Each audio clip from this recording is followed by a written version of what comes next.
So now we're going to move on to, you have two options for parallel. On parallel session 1, you will have daily management and pull at Finnair Technical Services in Finland. And on the second parallel session, you have Seeing the Invisible Gamba Practices in Financial Services. This is Bank BPH in Poland. And here on the main stage, welcome to Pierre Mazet from Lean Institute Belgium and Richard Hilbrands from Lean Management Institute in the Netherlands. Pierre has had a long career at Toyota. Is going to be telling us about Toyota's adaptation to major changes. I really look forward to this session. The floor is yours, guys, for the next half hour. Thank you very much. Okay, thank you, Roberto. Yeah, as you said, 20 years of experience with Toyota. And what do you do when you retire? Well, it's obvious. You start your own Lean Institute.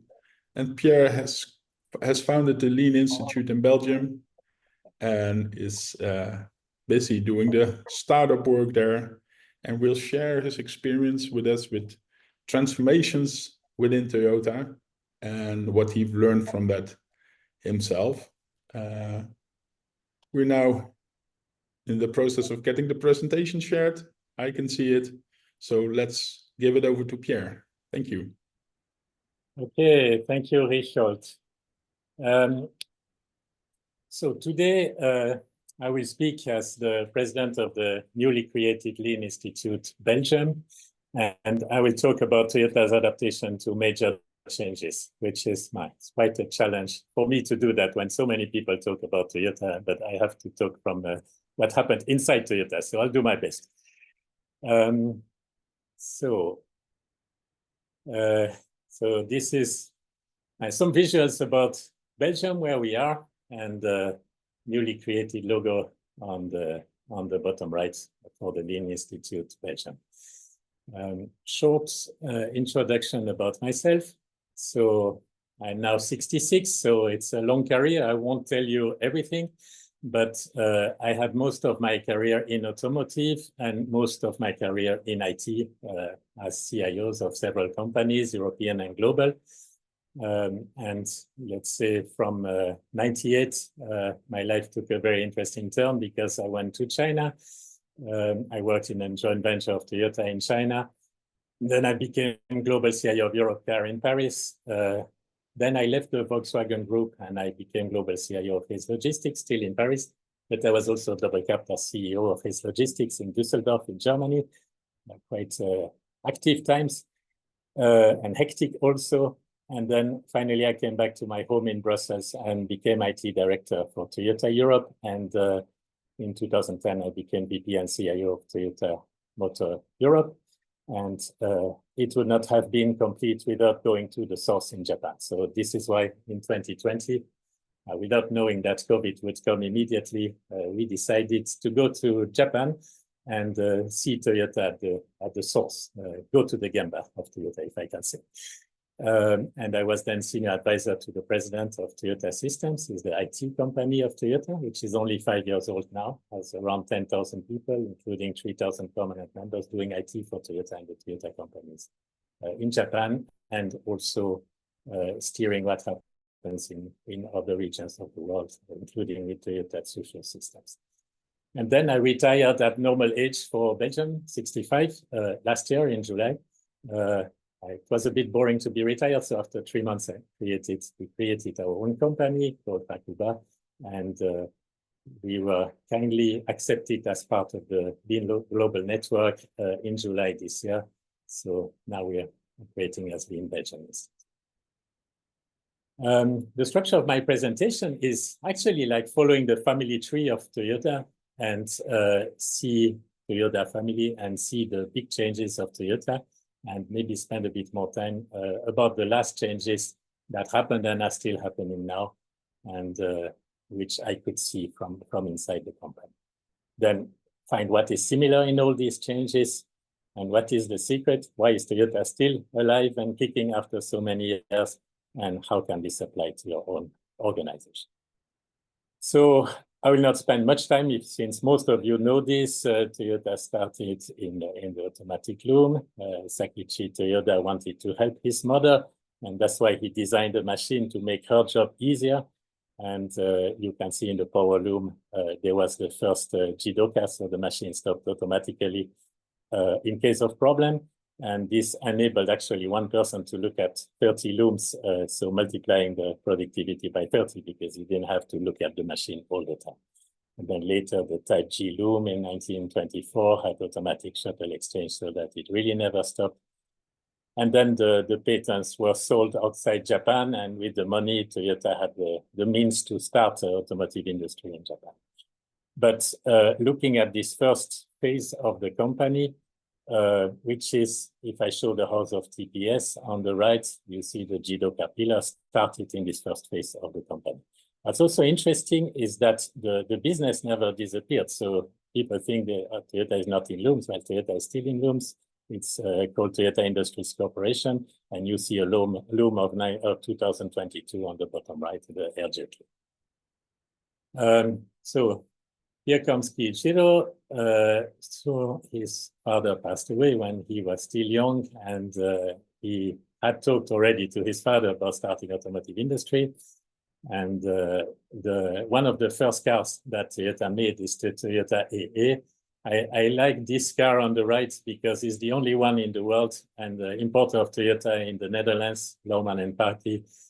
So Mr. Lohmann has managed to get this car in Siberia, where it was abandoned on the field, and bring it all the way, which is a story in itself for a presentation, all the way to the Netherlands, to the very beautiful museum, Lohmann Museum in The Hague. And that's why in Japan, there is no Toyota AA original. There are copies, but the only original is in the Netherlands, because we'll be happy to see this.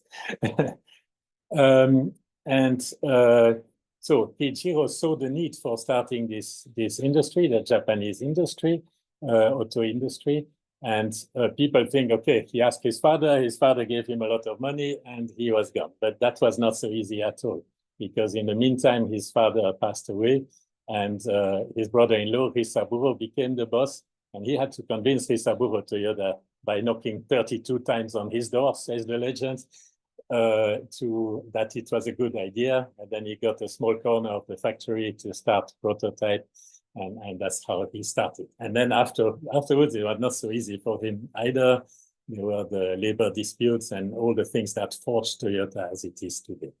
And the second pillar of just-in-time came also at that time with the rest of TPS, with, of course, Taichi.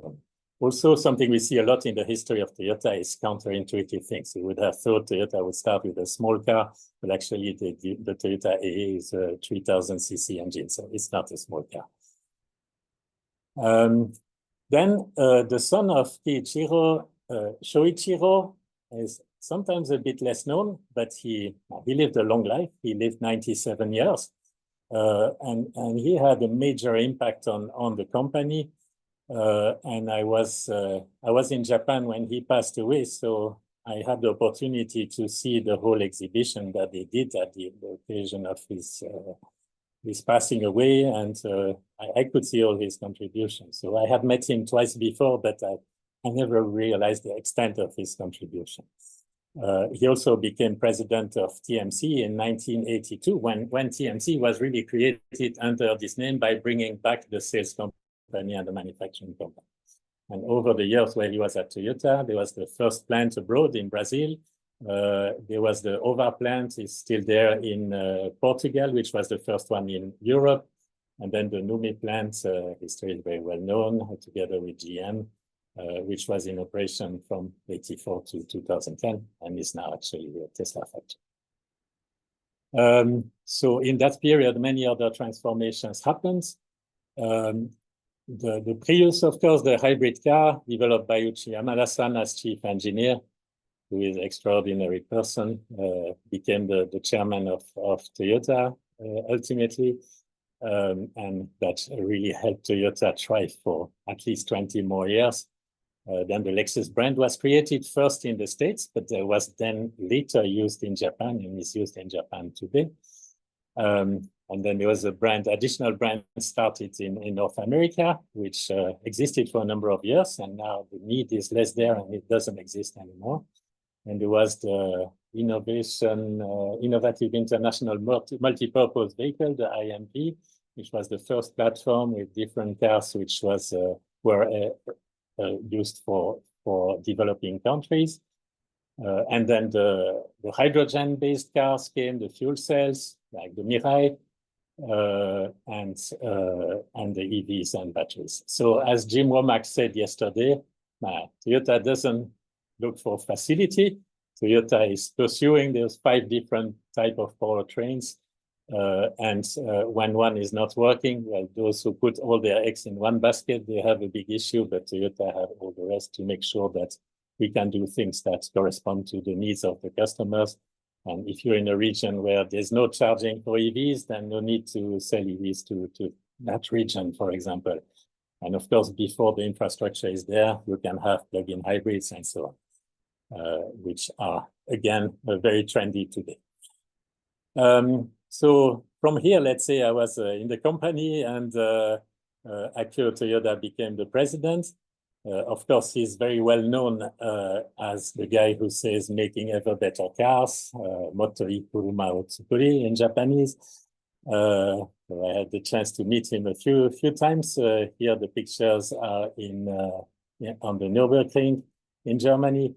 And his driver name is Morizo, which you cannot read very well, but on the right picture.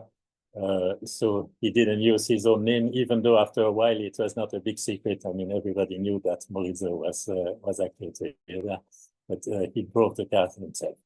But what people know a bit less is that I would say Akio is the one who brought software to the center of Toyota. And when you look at his history, he has been EVP of sales, and in the sales, he saw the need to have images of cars that were not present in the dealerships. And he came up with this name of, well, first of all, his father told him, oh, you don't need websites. That's just a gimmick. If you really want to do it, use your pocket money. So that's how he started the websites. So again, not as his father gave him a lot of money for that. And then he found this name of first Gazo in Japanese, which just means images. But then they thought, oh, we have many images. Zo is a bit like zoo, so let's call it Gazu, which means like a zoo of images. And so it was software in the beginning. And then it gave the name to Gazoo Racing and so on, which is a brand that is very well known today. And using different names at the beginning is used to preserve Toyota from potential bad image coming from crazy things that some people do in the company, or the name of the driver was different, etc. So to protect Toyota, which has an incredible reputation, of course, that is very important to protect. And then later, Toyota Media Services was created, which became Toyota Connected in Japan. And then the subsidiaries were created in North America and in Europe. And also Woven was created. So first Woven Planet. The name Woven refers to the original business of Toyota, but in this case, it's not the fabric that is woven, it's the city that is woven. And this company, now called Woven by Toyota, also builds Arin, which is the operating system for the cars, which will be utilized as a whole ecosystem. So not only by Toyota, but by partners and potentially also by competitors. So my experience with connected cars is that I had to look for a subject when I did the executive development program in 2008 at Toyota, and I chose the subject of connected cars. My supervisor told me, "You're crazy, don't choose this, it's much too difficult." And of course he was right, but I was a bit stubborn. And then I went with 2 subjects to the CEO Europe, Arashima-san at that time. And he said, yes, take Toyota connected cars. So, okay, so finally I got my subject unexpectedly. And I had to prepare an E3, 23 versions of it, which I used to explain to the president of Toyota Global at that time, Watanabe-san. And I tried to do it in Japanese, relatively bad Japanese, but anyway, he understood and he said, go ahead. And then I was there alone, having to start connected cars in Europe. Of course, there were already people in R&D working on this, but in IT, I was alone. So I took another guy who then became later the president of Toyota Connected North America, who started to help me. And we launched in Europe this touch and go system, which surprisingly, because we were only a few people in R&D, after sales, IT, and this system was a segment first on the segment of the Toyota Yaris in Europe. Of course, it was not so great compared to what can be done today, but we got it launched, and for the first time we appeared in motor shows, so we were very excited by this. First with Touch and Go, and there was Brussels Motor Show on the right, Touch and Go 2, or Touch 2 was in the Frankfurt Motor Show in 2013. So then later, when the company was created, we took people from outside, which is very frequent, and I became advisor to that company while being CIO in Europe, but the team was not under me anymore. It was a different company where people were hired with different skills. And actually, the one who became my successor as CIO Europe was also CTO of that company at that time. Then, yeah, you see here Woven City and Arin. Actually, on the bottom left, you see the city, how it was in September. So one of the latest pictures. So it's really being built now. So it's not only virtual reality, this is the real city. And the first people will come to live there in 2025. So that we are very close to being able to show that to people. And then the vehicle OS, and you see also the website names if you want to know more about it. And when I was in Japan, I worked in Toyota in Nagoya actually, and I went to Woven by Toyota in Tokyo every week or every second week. So I had many discussions with James Kuffner, who was CEO at that time. And I discussed what you see on the picture is what I call the ontology of lean, showing the main concepts of TPS and their relationship, which was part of the PhD I did. James was very interested because he was exactly at the point where many people hired from outside Toyota had to learn TPS to be able to work better and better together with the rest of Toyota. So, that was also very exciting times, and many things were and are still happening in that company. So what you see here, and I forgot to say, the son of Akio Toyoda, Daisuke Toyoda, actually works in that company. So you see every time there's a major transformation, the next generation of the company becomes, of the family, founding family becomes part of it. Again, nothing has been easy. Creating a city, constructing it, getting the first people to live there is not easy. The operating systems for the car is a huge project, massively hiring foreigners from other companies, and then expanding globally and teaching TPS to all. Not easy, but this will contribute greatly to the future of the company and society. So what is the common pattern between all of that? What I saw in all these transformations is always difficult, even for members of the founding family. It's not a walk in the park.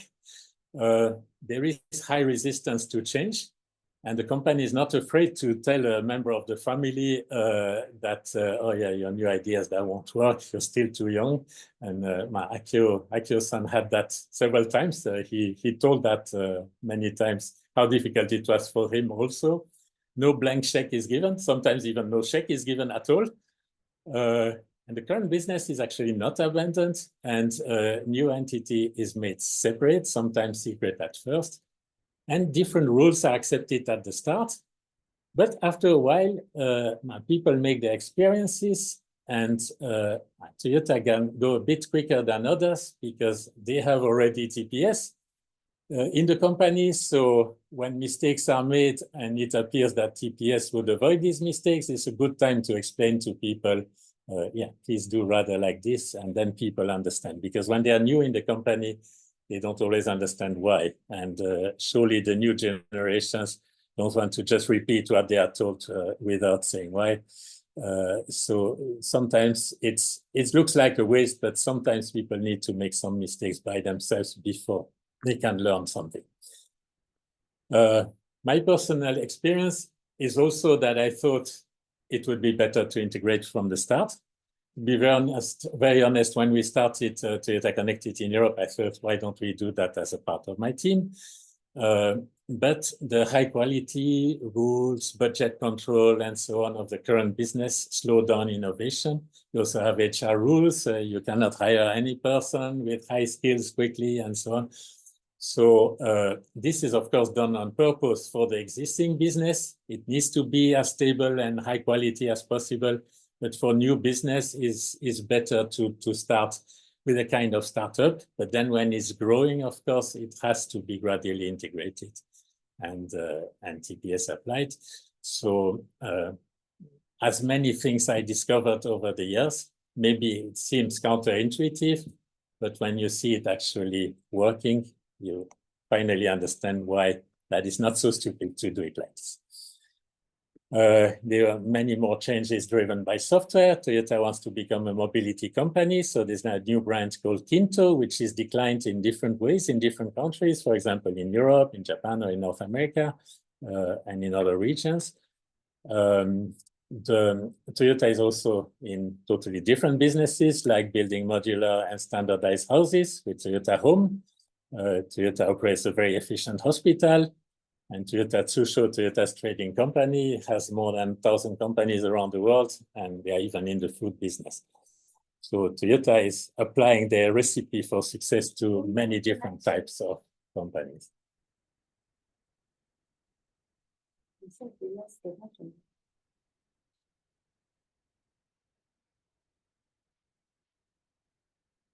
Still? No? Okay, I think I'm back. Are you back as well? Am I back? Okay. Yes, I can hear you. Tell me, I was on this slide with many more changes, or where was I when it was cut?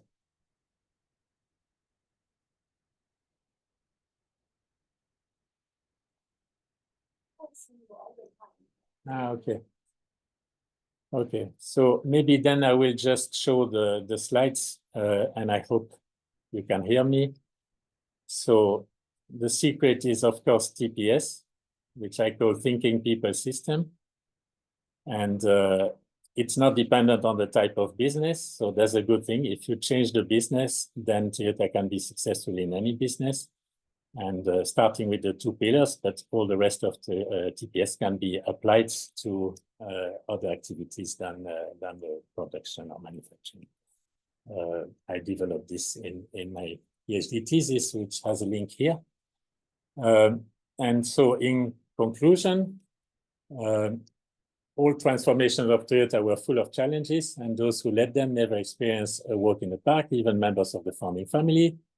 Making change difficult is part of the Toyota culture. For example, the book Extreme Toyota is very good for explaining this. Of course, it's not creating difficulty for the sake of it, it's to encourage debate and make the new idea stronger. And the company culture is the reason why it continues to work. And this is why, for you, successfully embracing lean can make you successful too. Well, thank you very much. Thank you so much for this talk, Pierre. Wonderful. I had some difficulties in the end staying connected. I hope that wasn't just for me and not for everyone. Let's see if there are any questions to everyone who's still here. We've got still over 120 participants. If you click on the Q&A, we can see your question and we can share it.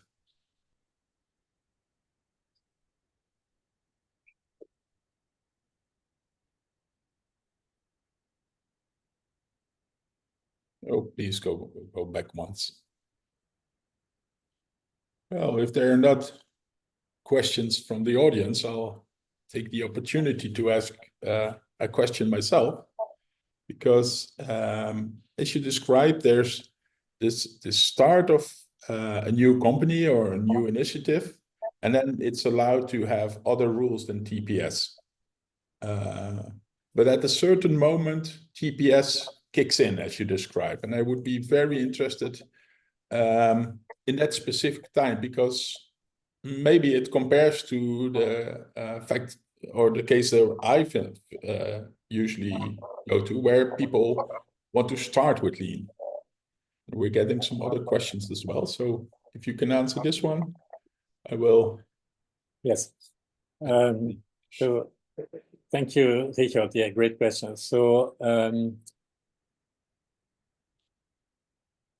yes, it's part of these counterintuitive things. Yeah. So you would imagine the people who start in a new venture of Toyota would follow an extensive TPS training, and then they would be told, okay, now you're ready, you can start working.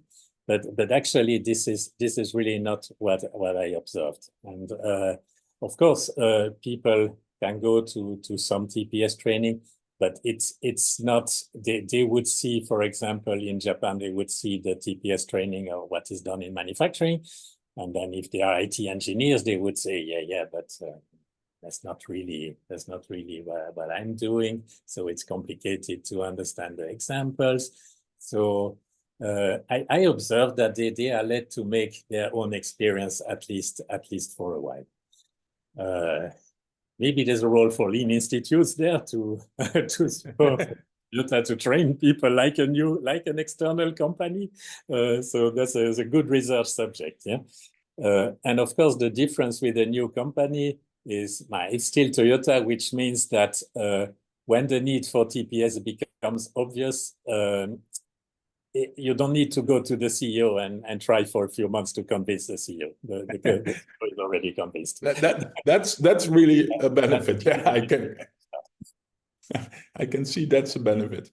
From the attendees, there are two questions about the Toyota company culture compared to different country cultures.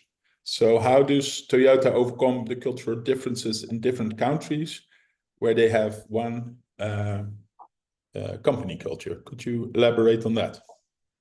Yes, that's really a subject I love, because of course, being in Toyota Europe and having people from 56 countries working around me, and having all the national marketing and sales companies with their structure, you and also different manufacturing companies in different countries with different cultures, you may think that's impossible. But actually, I also explained this in my PhD with the case of the Hoshin. In some countries are very top-down, and other countries are very collaborative and bottom-up. So typically, you see a difference between north of Europe and south of Europe. And what I saw is when I had people who were used to have a boss telling them what to do, and you have to do a Hoshin process, which is catch-ball. That means it's top-down, but it's also bottom-up. We saw that people didn't come with new ideas at first. But then using the top-down culture, I told them, you have to come up with ideas. You must do it. And then they came up with great ideas, actually more than the others. So if you understand the culture, you can actually use the culture to make the process work. But if you want, you put an additional cultural layer on top of the way Toyota is doing things. And when you do that, I believe you can adapt to any culture in the world. Thank you. We got 1 minute left, and we got some more questions. So I will, let me see. Could you maybe tell a bit more about the conflict that there could be between TPS and innovation? You also said that there were strict rules that adhere to, and that might be difficult for innovation. You get 30 seconds. Hi, guys. 30 seconds. Well, definitely TPS is, of course, not against innovation. When you look at what Sakichi Toyota did, he changed his loom every day. He improved every day. So it's not. But of course, what becomes gradually against innovation is when your company becomes a huge company with 350,000 people. So you need to have some rules, and that can slow I you have to down. cut you off, guys. I'm so Yes, sorry. is the one helping you to I accelerate. feel really bad. I'm sorry. Okay, thank you. Thank you very much. Thank you for your time, guys. Thank you.